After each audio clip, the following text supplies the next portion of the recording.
জন্য পোশাক বানিয়েছি ওয়াজআলনাল লাইলা লিবাসা আমি আল্লাহ তোমাদের জন্য রাতকে পোশাক বানিয়ে দিয়েছি হে দুনিয়ার মানুষ তোমরা দিনের বেলা রুটি রুজি করবে ব্যবসা করবে কাজকর্ম করবে আমি আল্লাহ তোমাদের জন্য দিনের বেলা নির্দেশ করেছি তোমরা কাজকর্ম করো খেতে যাও বাজারে যাও মার্কেটে যাও আমি আল্লাহ তাই ঘোষণা করে দিয়েছি হে দুনিয়ার মানুষ শুনে রেখে দাও হে জওয়ান যুবকেরা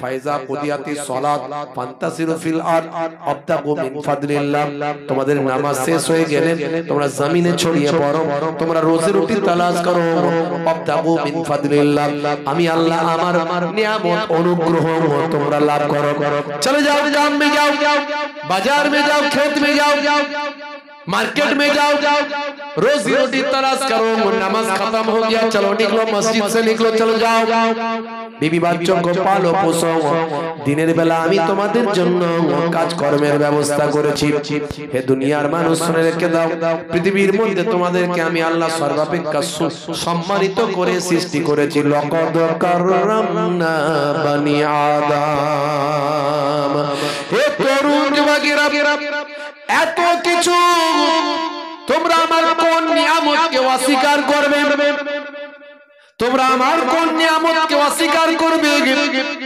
এই পৃথিবীর জমিনে তোমরা অক্সিজেন গ্রহণ করো হে দুনিয়ার মানুষ বলুন তো আমরা কি গ্রহণ করি অক্সিজেন আমরা অক্সিজেন গ্রহণ করি অক্সিজেনটা কি একটা গ্যাস অক্সিজেনটা হলো একটা গ্যাস যেটা বায়ুর মধ্যে আছে আমরা দেখতে পাই না হে তরুণ যুবকেরা আল্লাহর কুদরত কি আমরা অস্বীকার করতে পারি বিজ্ঞানের ছাত্র যারা তারা জানেন বায়ুমণ্ডলের ভিতরে অনেক ধরনের গ্যাস আছে সবচেয়ে বেশি যে গ্যাসটা আছে সেটা হলো নাইট্রোজেন শুধু নাইট্রোজেন নয় বায়ুমণ্ডলের ভিতরে আরো অনেক গ্যাস আছে কার্বন ডাই অক্সাইড আছে অক্সিজেন আছে হিলিয়াম আছে নিয়ন আছে হে তরুণ যুবক হে আমার বন্ধুরা হে আমার মুরব্বিয়ানিরা একটুখানি লক্ষ্য করুন গাছ কার্বন ডাই অক্সাইড গ্রহণ করছে অক্সিজেন ত্যাগ করছে এই গাছ যে অক্সিজেন ত্যাগ করছে কার্বন ডাই অক্সাইড গ্রহণ করছে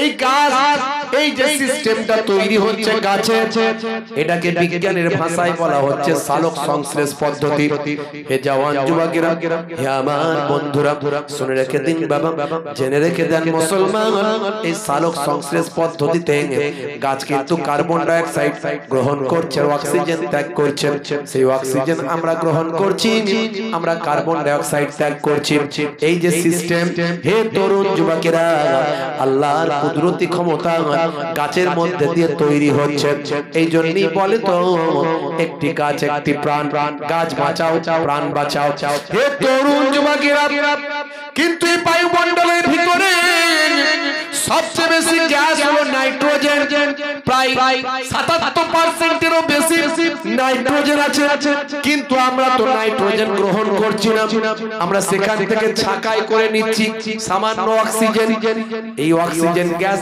কার্বন ডাই অক্সাইড আমার বায়ুমণ্ডলের ভিতরে সবচেয়ে কম বাতাসের ভিতরে সবচেয়ে কম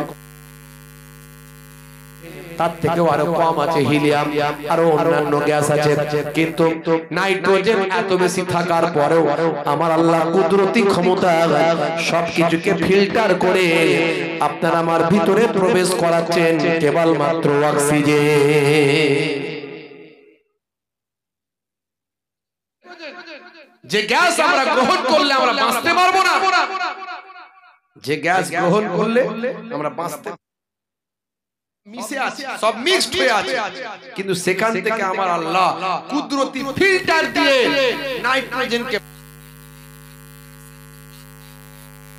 সমস্ত গ্যাসকে বাদ দিয়ে ছাঁকাই করে সেখান থেকে অক্সিজেনটা নিয়ে আমার আপনার ভিতরে ঢুকিয়ে দিলে কল্পনা করুন ভাবুন তো দেখি আল্লাহ বলছেন কোন নিয়ামতকে অস্বীকার করবে হে তরুণ যুবকেরা আমার আল্লাহ বলছেন কাইফা তাকফুরুন তোমরা কেমন করে কুফরি করো বিল্লাহি আমি আল্লাহর সাথে অকুনতুম আমওয়াতান, তোমরা ছিলে মৃত।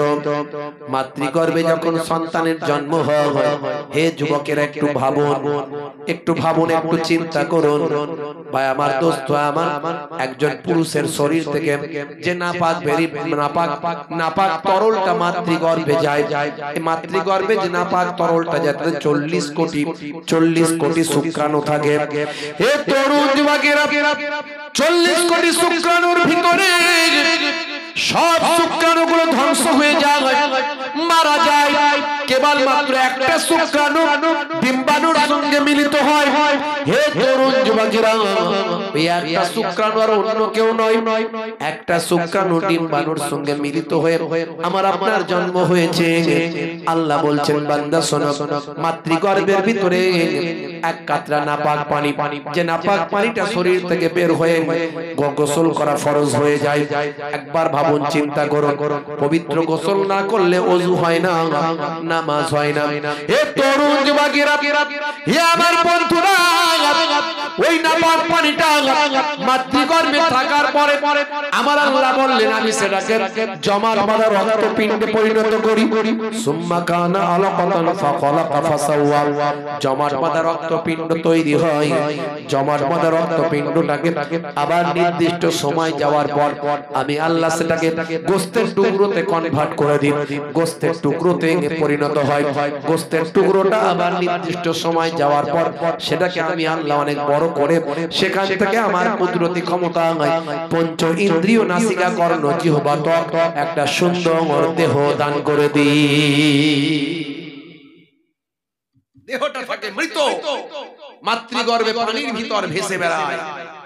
ওই দেহটা মাতৃগর্ভে পানির মধ্যে ভেসে বেড়ায়, কিন্তু ডেড বডি, দেহটা থাকে মৃত। আমি আল্লাহ মাতৃগর্ভের ভিতরে একটা ফারিস্তা পাঠিয়ে দিই, দিয়ে তার ওই দেহের ভিতরে আমি আমার কুদরতি রূহটাকে ফুঁকে দিই। জোরে বলুন সুবহানাল্লাহ। তারপরেই তো সবচেয়ে আগে পঞ্চ ইন্দ্রিয়র মধ্যে যে ইন্দ্রিয়, যে অঙ্গটা কাজ করা শুরু করে, আল্লাহর কোরআন বলছে সেটা হলো বাচ্চার কানটা আগে প্রথম আমি খুলে দিই। যেটা বলুন না সুবহানাল্লাহ। 1450 বছর আগে আল্লাহর কোরআন বলল মাতৃগর্ভে সবচেয়ে আগে কানটাকে খুলে দিই। আর আজকের সায়েন্স বিজ্ঞান গবেষণায় বলছে পঞ্চ ইন্দ্রিয়র মধ্যে প্রথম ইন্দ্রিয় যেটা কাজ করা শুরু করে মাতৃগর্ভে, সেটা হলো শ্রবণ ইন্দ্রিয়। জোরে বলুন সুবহানাল্লাহ। সব মিলে যায়। কি করে মিলতে পারে? হে তরুণ যুবকেরা, আল্লাহর কোরআন 1450 বছর আগে এসেছিল। 1450 বছর পর আজকের বিজ্ঞানীদের গবেষণা শুরু হয়। হে তরুণ যুবকেরা, 1450 বছর আগে আরবের মরু প্রান্তরে সেদিন সেদিন কোন ল্যাবরেটরি ছিল না, কোন আল্ট্রাসাউন্ড মেশিন সেদিন ছিল না, কোন রকম প্যাথোলজি ছিল না, কোন রকম গবেষণা কেন্দ্র ছিল না, কোন রকম নাসা ইসরো ছিল না, স্টেথোস্কোপ, ব্যারোমিটার, থার্মোমিটার, মাইক্রোস্কোপ, কোন রকম যন্ত্রপাতি ছিল না। আমার আল্লাহর কুদরতি ক্ষমতা সেদিন আমার আল্লাহ সব জানিয়েছিলেন। আজকের গবেষণা হয়েছে, অগ্নি 5 উৎক্ষেপণ করা হয়েছে, চাঁদে চন্দ্রযান গেছে, মঙ্গলে মঙ্গলযান পাঠানো হয়েছে, নাসা ইসরো তৈরি হয়েছে। আজকের গবেষণায় বিভিন্ন রকম আল্ট্রাসাউন্ড থেকে শুরু করে বিভিন্ন নতুনত্ব যত রকম যন্ত্রপাতি আবিষ্কার হয়েছে। হে তরুণ যুবকেরা, আজকের গবেষণায় যেটা বলা হয় 1450 বছর আগে আল্লাহর কোরআন কিভাবে সেটা জানায়, বিজ্ঞানীরা অবাক হয়ে যায়।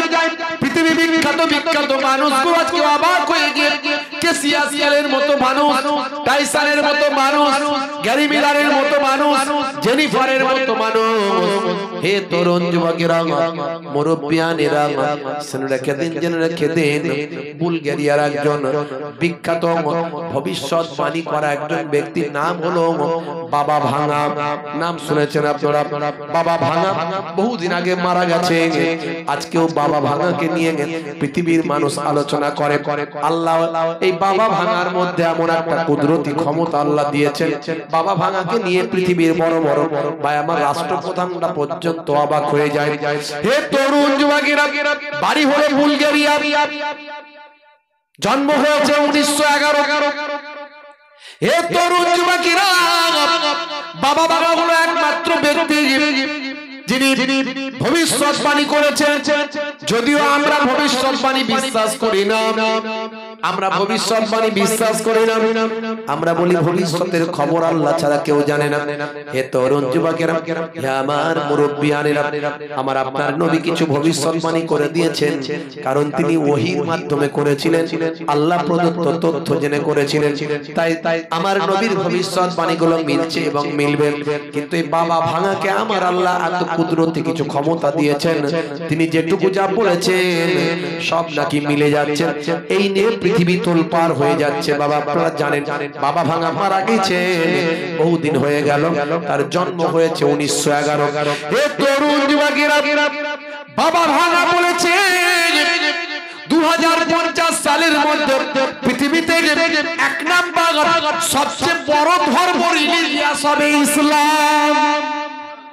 আর আজকের বিজ্ঞানীদের গবেষণায় প্রমাণ হয়, কোরআন মাজিদ নিয়ে সারা পৃথিবী নিয়ে এত রিসার্চ চলছে, আমার আপনার নবী দয়ার নবীকে নিয়ে পৃথিবীতে এত রিসার্চ চলছে, পৃথিবীর মানুষ এতটা দয়ার নবীর ভক্ত হচ্ছে, কোরআন মাজিদ নিয়ে এতটা গবেষণা করে প্রেমিক হয়ে যাচ্ছে, যাতে করে আস্তে আস্তে দেখা যায় বড় বড় বিজ্ঞানী পৃথিবীর মানুষরা গবেষণা করে বলছেন, আমেরিকা যুক্তরাষ্ট্র থেকে শুরু করে পৃথিবীর বড় বড় নেতা মন্ত্রী দাদারা সব বলছেন আগামী 50 বছরের মধ্যে এক নাম্বার রিলিজিয়াস হবে ইসলাম। তার কারণ অন্য কিছু নয়, অন্য কিছু নয়, তার কারণ একটাই হলো, সেটা হলো আমার আপনার নবী আর আমার আপনার নবীর কাছে আছে আল কোরআন। মানুষ যত দিন যাবে, বিজ্ঞানের ডেভেলপমেন্ট যত বাড়বে, তত আল্লাহর কোরআন মানুষের কাছে ভাই আমার প্রাধান্য পাবে। কোরআনের কথাগুলো সব মিলে যাবে, মিলে যাচ্ছে এবং মিলে যাবে, কারণ কোরআন মাজিদ আল্লাহ প্রদত্ত কিতাব। আমরা যদি সেই কোরআনের নির্দেশ মেনে চলতাম, পৃথিবীর সবাই আমাদের স্যালুট করত, পৃথিবীর সবাই আমাদের স্যালুট করত যদি আমরা এই কোরআন মাজিদটা মেনে চলতাম, রাসূলের নির্দেশটা মেনে চলতাম। আমাদের সাহায্য করার জন্য আল্লাহর কুদরতি মাদাদ আসতো। জোরে বলুন সুবহানাল্লাহ। আসতো কি আসতো না? যদি আমরা ঠিক মতো মেনে চলতাম, আমার আল্লাহ পারে কি পারে না? সবকিছু পারেন, পারে না? পারে না? পারেন না? পারেন না? এই দেখো এখানে একটা মাকড়সা চলে এসেছে, এইখানে তো নতুন করে তৈরি হলো, কোনটা থেকে আল্লাহ পাঠিয়ে দিয়েছে? কখন মাকড়সা নিজের জাল তৈরি করে সামনে পর্যন্ত চলে। আমি জাস্ট এক্সাম্পল, আল্লাহর কুদরত আমি আপনি বুঝতে পারবো না, কোনখানে কিভাবে আল্লাহ কাকে কোন জায়গায় মাদাদ করবেন কেউ জানে না। আজকে আমাদের অপমানিত হতে হতো না, লাঞ্ছিত হতে হতো না, বঞ্চিত হতে হতো না, যদি আমরা আল্লাহর কোরআন মেনে চলতাম, রাসূলের জীবন জিন্দেগিকে ফলো করতাম। বলতে দুঃখ লাগে, অবাক হয়ে যায়। আপনারা জানেন গতকালকে রানাঘাট লোকাল এক্সপ্রেস, লোকাল যে ট্রেন, সেই ট্রেনেতে আমার এক কলেমার ভাই, নাম হচ্ছে তার রেজাউল ইসলাম, সে ট্রেনে করে যাচ্ছিল, আরো তার 3-4 জন বন্ধু ছিল, সঙ্গে যাচ্ছিল লাগেজ নিয়ে। আপনারা দেখেছেন ইন্টারনেটে ভাইরাল, তাকে 10-12 জন উগ্রবাদী তারা ওই রেজাউল ইসলামের মুখে দাড়ি দেখে, তার পাঞ্জাবি দেখে, তার টুপি দেখে তারা তাকে কুমন্তব্য করে, বাজে কথা বলে, বলে বাংলাদেশ থেকে এসে ভারতটাকে দখল করতে এসেছে, এই দেখো সব জঙ্গি, অমুক তমুক, খুব কুৎসিত বাজে বাজে কথা, ইসলাম বিদ্বেষী কথা, নবী বিদ্বেষী কথা বলা শুরু করে। সেই সময় রেজাউল ইসলাম নিরুপায় হয়ে বলে, ভাই আপনিও ভারতীয়, আমিও ভারতীয়, এই ভারতবর্ষে আপনারা যতটুকু অধিকার আছে আমার অধিকার এক চুল কম নাই। আমি তার বিবৃতিটা শুনলাম, তিনি যে বিবৃতিটা দিয়েছেন আমি সেটা শুনলাম। সেই সময় তারা তাদের মধ্যে থেকে কেউ একজন মারতে উদ্যত হয়। এই করতে করতে তাকে ঠেলা হিচড়া করে ট্রেনের এক ধারেতে ফেলে তার মাথার টুপি পায়ে করে লোকরে দিয়ে তার মাথার চুল ধরে টেনে ছিঁড়ে, দাড়ি ধরে টেনে ছিঁড়ে কেন করেছে? কারণ সে একজন দাড়িওয়ালা, টুপিওয়ালা, একজন পাঞ্জাবিওয়ালা। ভাইরা আমার, কারা করেছে এটা? করেছে কারা? হিন্দুরা? না না, ভুল ব্যাখ্যা করবেন না, এটা কোনো হিন্দুরা করেনি। পুরো ট্রেনটাই লোক ভর্তি ছিল, বাকিরা কেউ কোনো মন্তব্য করছে না।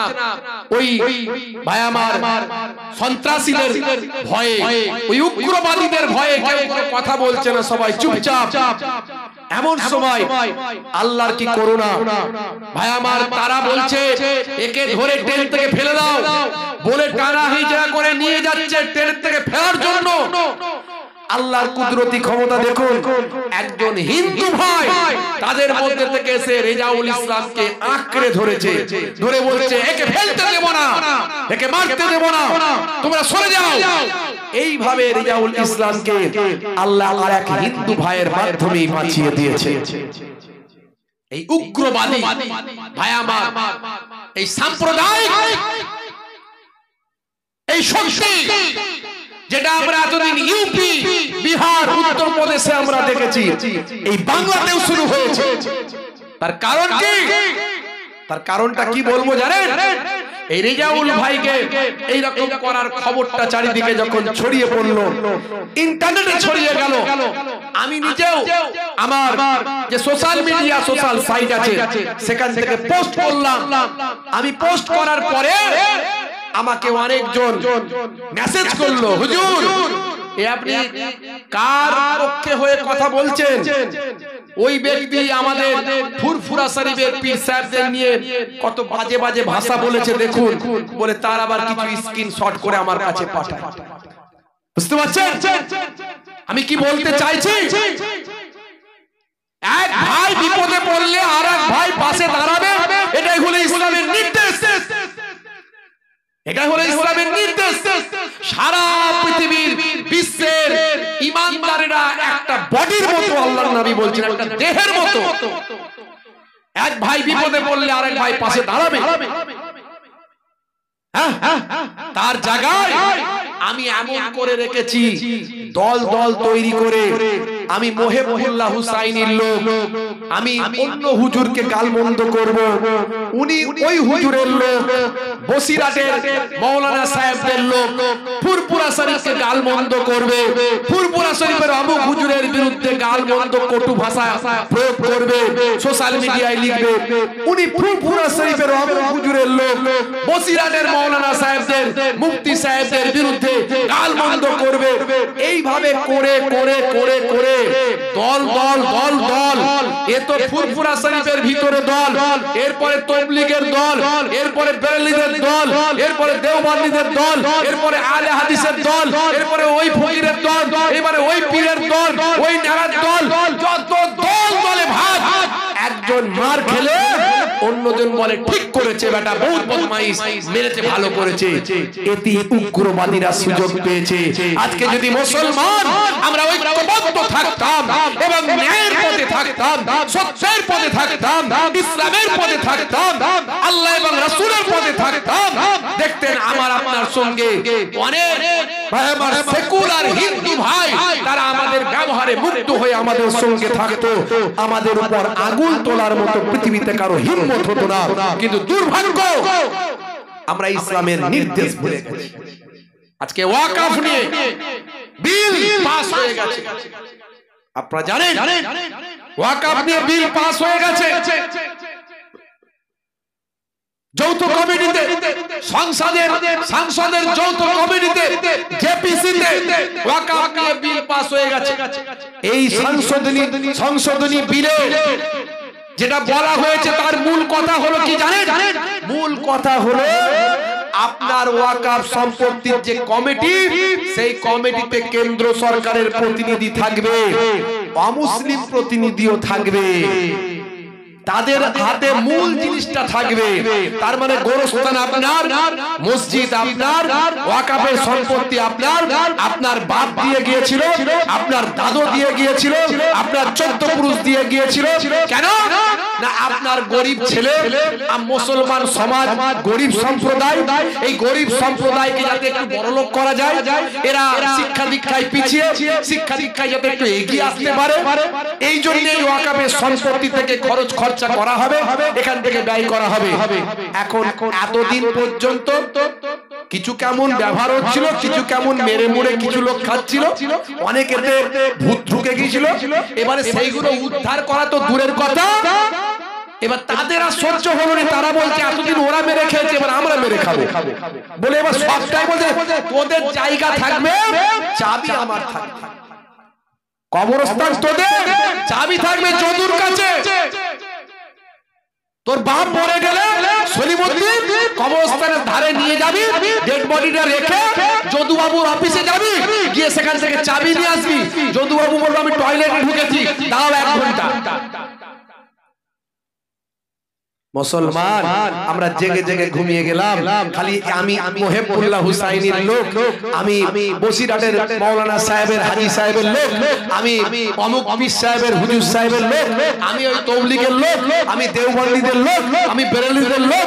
ও বেটা সাইজ হচ্ছে হোক, ও বেটা মরছে মরুক, ও বেটা ডুবছে ডুবুক, ও ট্রেনেতে মার খাচ্ছে খাক, সবাই 12টা বাজিয়ে রেখে দিয়েছে একদম।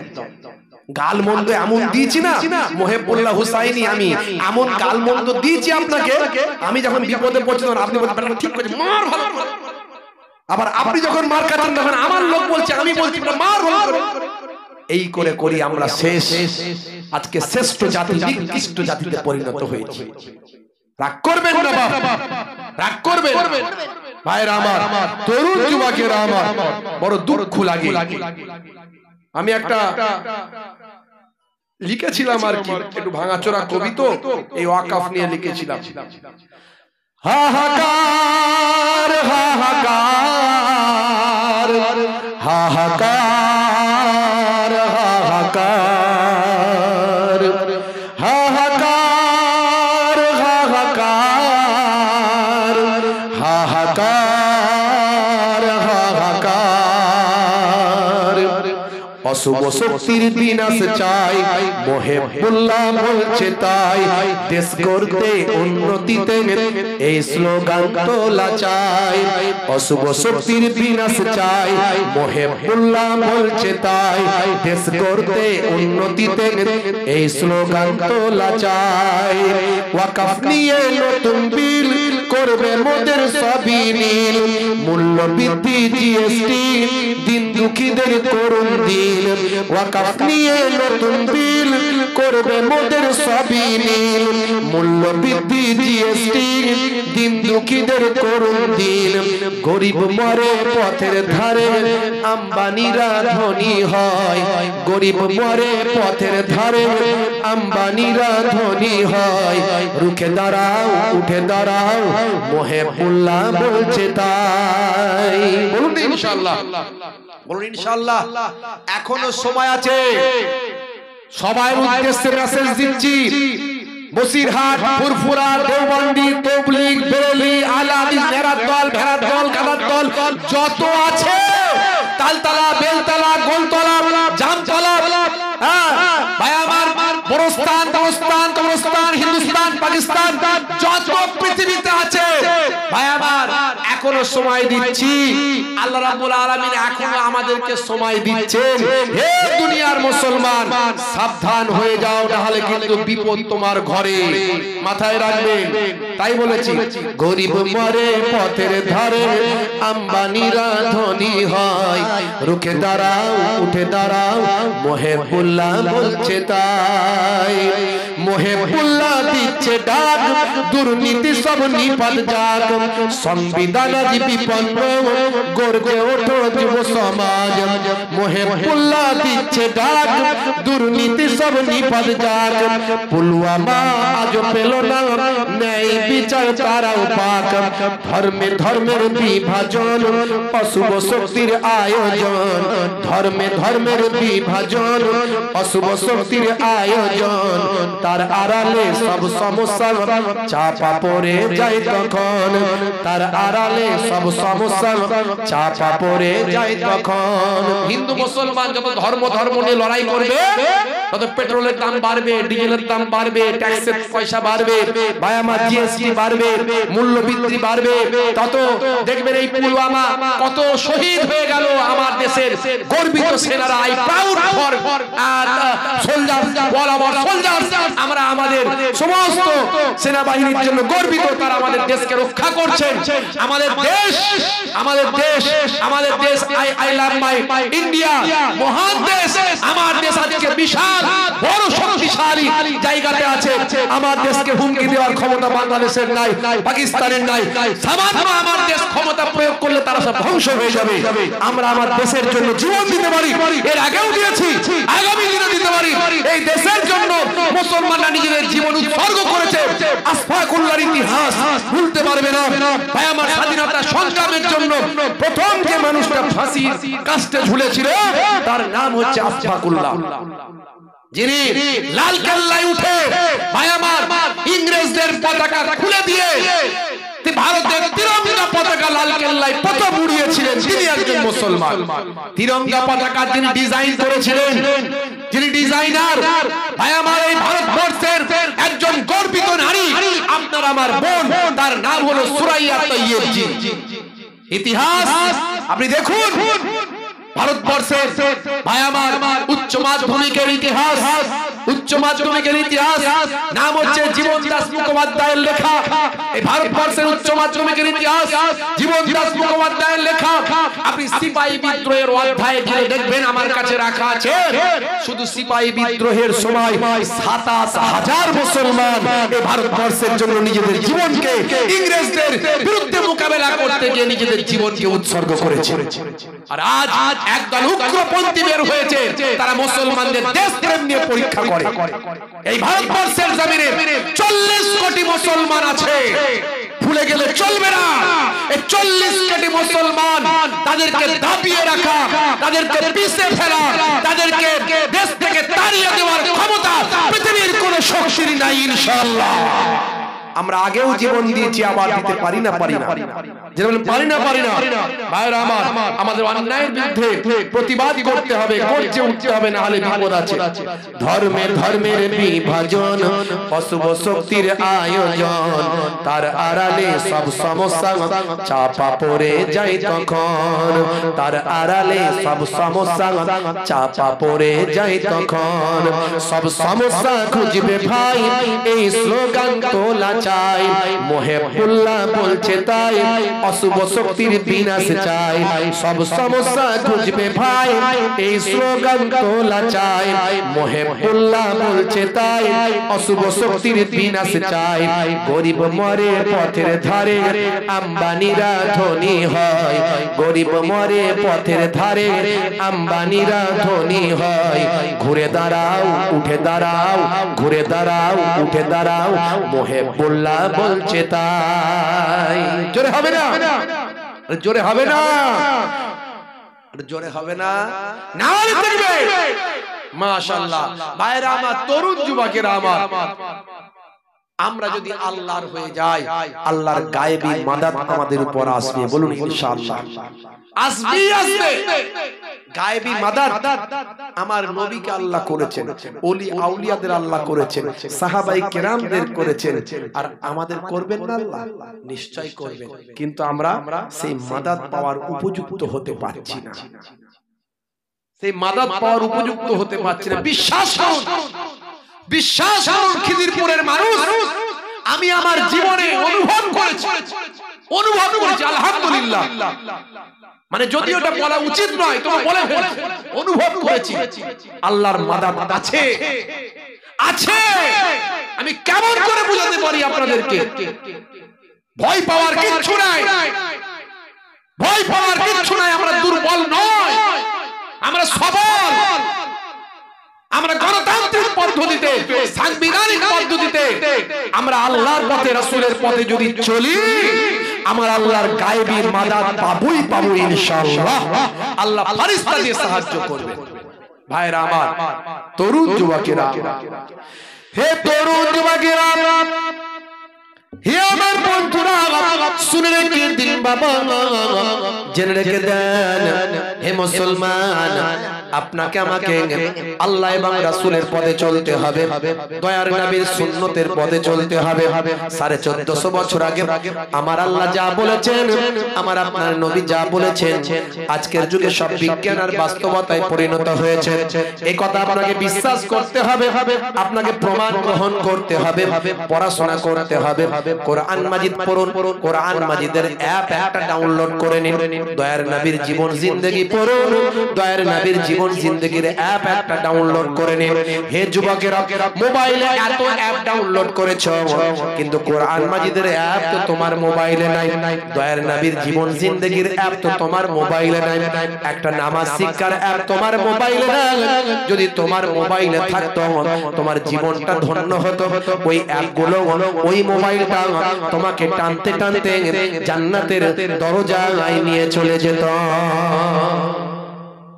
শেয়ার করছে শাহরুখ খানের ছবি, সলেমান খানের ছবিতে লাইক করছে, ও দারুণ বস, হিরো হিরো, ওরে বাপ রে বাপ।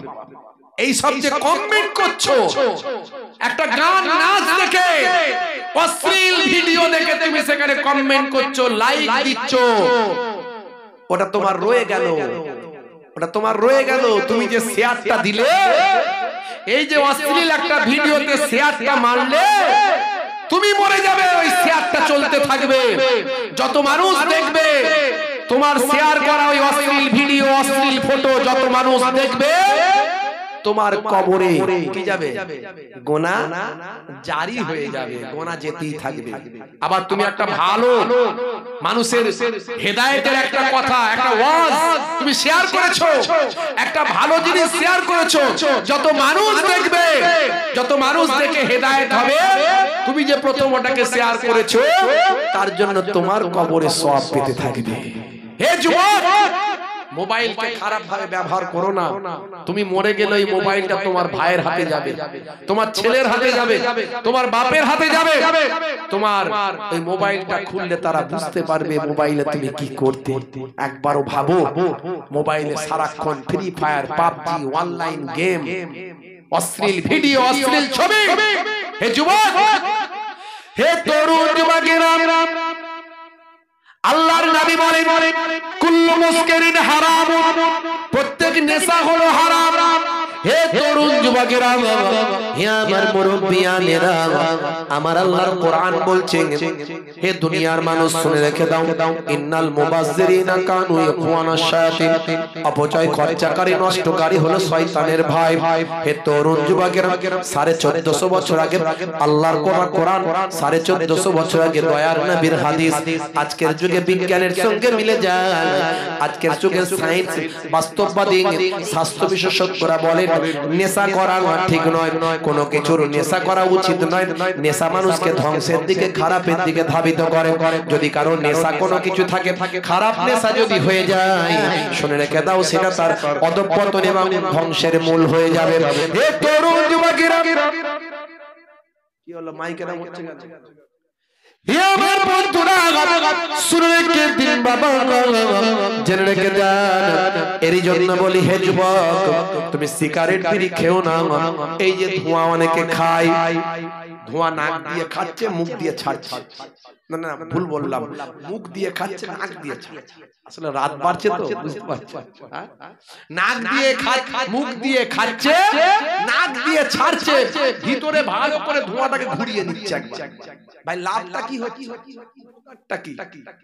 ভালো জায়গাটাকে, ভিতরটা দেখবেন, ডাক্তারদের জিজ্ঞাসা করবেন, ইন্টারনেটে আছে দেখবেন, ভিতরটা হলো লাল সুন্দর, আল্লাহ কুদরতি কি মেশিন দিয়েছে ভিতরে, কি মেশিন? সেই মেশিনটাকে ধোঁয়া দিয়ে কালো করে গন্ধ করে স্পট ফেলে 12টাকে 13টা বাজিয়ে দিচ্ছে। সুস্থ শরীরকে খারাপ করছে। লেখা আছে, পরিষ্কার লেখা আছে, smoking is injurious to health. তারপরেও জেনে শুনে কি যে ওতে আরাম আছে। রাগ করবেন না। এই কথাগুলো কেন বলি জানেন? আমি এই কথাগুলো না বলে তো একটা খাজা গারিব নামাজের ঘটনা বলতে পারি এতক্ষণ। খাজা গারিব নামাজকে ওই দুশ্মনেরা উপর থেকে পাথর ফেললো, হুজুর সেখানে আগুনের ইশারা করলো, ওই পাথরটা ওখানে রয়ে গেল। আপনি বলেন মাশাআল্লাহ, নারে তাকবীর। খুব সুন্দর ঘটনা। এগুলো আল্লাহর ওলিদের কারামাত, ভালো জিনিস, কিন্তু এগুলো বলতে পারে। কিন্তু আমি যদি বলে দিয়ে চলে যাই, আপনি কি কালকে খাজা গারিব নামাজের মতো তো হতে পারবেন কি? পারবেন না, পারবেন না। কিন্তু এই যেগুলো বলছি এগুলো যদি করে, কালকে আপনি খাজা গারিব নামাজ হতে না পারলেও তার একজন উপযুক্ত যোগ্য অনুসারী ভক্ত হতে পারবেন ইনশাআল্লাহ। আমি যেগুলো বলছি দাদা হুজুর কেবলা ভাই আমার বলে দিলেন, সঙ্গে সঙ্গে মানুষটা সেখান থেকে উড়ে গিয়ে বেঁচে গেল। আপনি বলুন সুবহানাল্লাহ, আমার দাদা হুজুরের কারামত, আল্লাহ মাশাআল্লাহ, খুব ভালো লাগবে শুনতে অবশ্যই। কিন্তু আমি যেগুলো বলছি, দাদা হুজুর হতে আর কেউ পারবো না, পারবেন না। কিন্তু দাদা হুজুরের সত্যিকারের ভক্ত, ভালোবাসার অনুসারী হতে পারবো যেগুলো বলছি যদি মেনে চলে। সিগারেট খাওয়া ছাড়ুন, তিরঙ্গা গুটকা খাওয়া ছাড়ুন, নেশামুক্ত জীবন যাপন করুন, জর্দা খাওয়া ছাড়ুন। এই যে জর্দায় বিভিন্ন রকম কেমিক্যাল দেওয়া হয়, জর্দাটা খেলে চলে না। আগেকারের যুগে জর্দা, দোক্তা এগুলো গাছের পাতা ছিল, মুরব্বীরা খেত, অনেক আল্লাহওয়ালা মানুষরাও খেতেন। কিন্তু এখনকার জর্দা সেই জর্দার নাই, এখন ডাস্ট দিচ্ছে, কেমিক্যাল দিচ্ছে। খাওয়া বন্ধ করুন। খেতে হলে সাদা পান খান, সাদা পান খান। খেতে হলে 120 420, হ্যাঁ 120 420 না খেলে ঠিক নেশাটা হয় না। মুসলমানের ছেলে ভালো চলছে, ধান্দা খাচ্ছে রজনীগন্ধা, বুঝতে পারছেন? কারবারে অশান্তি, চালাচ্ছে শান্তি। মন করবে কমল, খাচ্ছে বিমল, সর্বনাশ। হ্যাঁ, পকেটে 10টা করে মাল ভরে রেখেছে, যেখানটা বসবে সেখানটা চষে দিয়ে বেরিয়ে যাবে। পুচ পুচ পুচ পুচ। 12 বছর আর ঘাস জন্মাবে না। এত মারাত্মক গন্ধ, 10 হাত দূর থেকে টিকতে পারি না। যারা খায় না তারা বোঝে কি অবস্থা, যারা খায় তারা ধরতে পারবে না, আর যারা খায় না তারা বুঝতে পারছে। ওরে বাপ রে বাপ, কি পান খাচ্ছ রে ভাই? হুজুর 420, ওই সর্বনাশ করেছে। 400 ভোল্ট, হ্যাঁ ওইখানে খাচ্ছে, এখানে গন্ধ আসছে। ভাইরা আমার, সব কেমিক্যাল দেওয়া, সব মেডিসিন, ওষুধ দেওয়া আছে। সাবধান, নেশামুক্ত জীবন যাপন করুন। হে তরুণ যুবকেরা, হে আমার বড় বন্ধুরা, শুনে রেখে দিন বাবা, জেনে রেখে দেন। হে মুসলমান, আল্লাহর নবীর নির্দেশগুলোকে মান্যতা দিন, দয়ার নবীর সুন্নতের উপর চলুন। আল্লাহর নবী বলেছেন, হে দুনিয়ার মানুষ শোনো, হে দুনিয়ার মানুষ লক্ষ্য করো। আল্লাহর নবী বললেন, হাক্কুল মুসলিমি আলাল মুসলিমি খামস, মুসলমানের উপর মুসলমানের 5টা হক। রাদ্দুস সালাম, সালামের জবাব দেবে। যখন বিমারি মানুষ দেখতে পাবে, অসুস্থ মানুষ, পাড়া প্রতিবেশী, মুসলমান হোক, হিন্দু হোক, খ্রিস্টান, জৈন হোক, আপনার প্রতিবেশী ভাই একজন অসুস্থ, অসুস্থ মানুষকে একটু দেখভাল করতে যাবে, খোঁজ খবর নিতে যাবে। অসুস্থ মানুষকে দেখভাল দেখাশোনা করতে যাওয়াতে তোমার যাতায়াতের পথে আল্লাহর মালাইকা ফারিস্তারা তোমার গুনাহ মাফির জন্য আমিন আমিন করে দোয়া চায়। হে তরুণ যুবকেরা, হে আমার বন্ধুরা,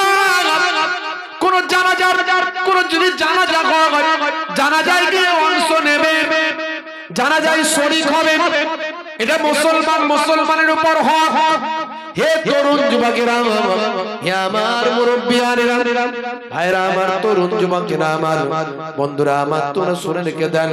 তবে জানাজায় যদি আপনি শরীক হতে না পারেন, গুনাহ হবে না। এখানে কিছু মানুষ শরীক হলি সারা গ্রামের হক আদায় হয়ে যায়, কিন্তু কেউ যদি শরীক না হয়, সারা গ্রাম গুনাহগার হয়ে যায়। বন্ধুরা আমার, তরুণ যুবকেরা আমার, তবে জানাজায় যদি আপনি শরীক হতে পারেন, মনে রাখবেন উহুদ পাহাড় পরিমাণ সব আমার আল্লাহ আপনার নামাজ আমলে দান করে দেন। এটা হলো মুসলমানের উপর হক। ওই জাবাতুদ দাওয়াত, দাওয়াত গ্রহণ করা। আপনাকে যদি কোনো ভাই দাওয়াত দেয়, আমন্ত্রণ জানায়, আপনি চেষ্টা করবেন তার আমন্ত্রণ রক্ষা করার। এতে সম্পর্ক বাড়বে, ভ্রাতৃত্ব বাড়বে, নিজেদের মধ্যে বন্ধুত্ব, পরস্পর সম্পর্ক, মহাব্বত, ভালোবাসা, আত্মিক সম্পর্ক তৈরি হবে। এই দাওয়াত গ্রহণ করা, এটাও হলো মুসলমানের হক। হে তরুণ যুবকেরা, আল্লাহর নবী বলেন ও তাসমিয়াতিল আতিস, যখন হ্যাচ্ছ করবে হাঁচির জবাবটা দেবে। হ্যাচ্ছ করলে আমরা কি বলি? আলহামদুলিল্লাহ বলি কি বলি না? হ্যাঁ, আর যিনি শুনবে তিনি কি বলবেন? ইয়া রাহমাকাল্লাহ বা ইয়া রাহমাকুমুল্লাহ, তোমার উপর আল্লাহ রহম করুন বা তোমাদের উপর আল্লাহ রহম করুন। কারণ হ্যাচ্ছ এমন একটা জিনিস, যখন কেউ হ্যাচ্ছ করে, আপনার যদি বন্ধু হয় পরীক্ষা করে দেখবেন, এই হ্যাচ্ছ করতে গেল আর আপনি মুখের সামনেটা ডাক করে দিলেন, ব্যাস দিয়ে দেখবেন তার কি অবস্থা হচ্ছে। না ইধার কামাল উধার, না উধার কামাল ইধার, মাথা খারাপ, রাগ এমন বাড়বে শেষে বন্ধু কি একচর হয়তো দেবে। বুঝতে পারছেন? তাহলে ভয়ঙ্কর জিনিস হ্যাচ্ছ, ক্লিয়ার না হলে কিন্তু বিপদ। হে তরুণ যুবকেরা, হ্যাচ্ছ করলে আলহামদুলিল্লাহ, এটা নিয়ে গবেষণা করেছিলেন বিজ্ঞানী, স্বাস্থ্য বিশেষজ্ঞ। তিনি বলছেন, হে মাওলানা সাহেব, আচ্ছা বলেন তো দেখি, আপনার নবী যা শিখিয়েছেন সবের মধ্যে বিজ্ঞান বাস্তবতা পাওয়া যায়। আল্লাহর কোরআন যা বলেছে সবের মধ্যে বিজ্ঞান বাস্তবতা পাওয়া যায়। 1450 বছর আগে আল্লাহ কোরআন নামাজ দিয়েছে, নামাজের থেকে ভালো ব্যায়াম আর কি হতে পারে? 1450 বছর আগে আল্লাহর কোরআন রোজা দিয়েছে, রোজা হলো অটোফেজি। রোজা রাখলে শরীরের সজীব কোষগুলো নির্জীব কোষগুলোকে খেয়ে নিয়ে শরীরকে সুস্থ সতেজ বানিয়ে দেয়। এই রোজা নিয়ে, অটোফেজি নিয়ে, ফাস্টিং নিয়ে গবেষণা করে জাপানের বিজ্ঞানী ভাই আমার, জাপানের বিজ্ঞানীর নাম হলো ভাই আমার কি জানো ভাই আমার, জাপানের বিজ্ঞানী নোবেল প্রাইজ পেয়েছেন। হে তরুণ যুবকেরা, হে আমার বন্ধুরা, হে আমার মুরব্বি আলীরা, আপনার নবী ডান দিকে কাত হয়ে ঘুমাতে বলেছেন, তার মধ্যে সায়েন্স আছে, বাম দিকে থাকে হাত। আপনার নবী চেটে পুচে খেতে বলেছেন, চেটে পুচে খেলে মুখ থেকে এক ধরনের লালা নিঃসৃত হয়, এটা হজমের জন্য উপকার হয়ে যায়। এই এত কিছু তথ্য পাওয়া যায়। আপনার নবী যা শিখিয়েছেন সবের মধ্যে বিজ্ঞান বাস্তবতা পাওয়া যায়। আল্লাহর কোরআন যা বলেছে সবের মধ্যে বিজ্ঞান বাস্তবতা পাওয়া যায়। এর আগে আমি আপনাদের মাঝখানে বলেছি, আপনাদের মাঝখানে তথ্য দিয়েছি। হে তরুণ যুবকেরা, আমার আল্লাহ বলছেন, ওয়াজআলনাল লাইলা লিবাসা, তোমাদের জন্য রাতকে আমি আল্লাহ পোশাক বানিয়ে দিয়েছি। এখান থেকে আমি বের করার চেষ্টা করেছি, বলার চেষ্টা করেছি, পোশাকের কাজ হলো শরীরকে ঢেকে রাখা, আর পোশাকের কাজ হলো শরীরকে ঢেকে রাখা। অর্থাৎ অন্ধকারের মধ্যে রাত্রে তুমি থাকবে। রাতকে তোমাদের জন্য পোশাক বানিয়েছি, মানে রাতের বেলা তুমি অন্ধকারের ভিতরে থাকবে, যাতে রাত তোমাকে ঢেকে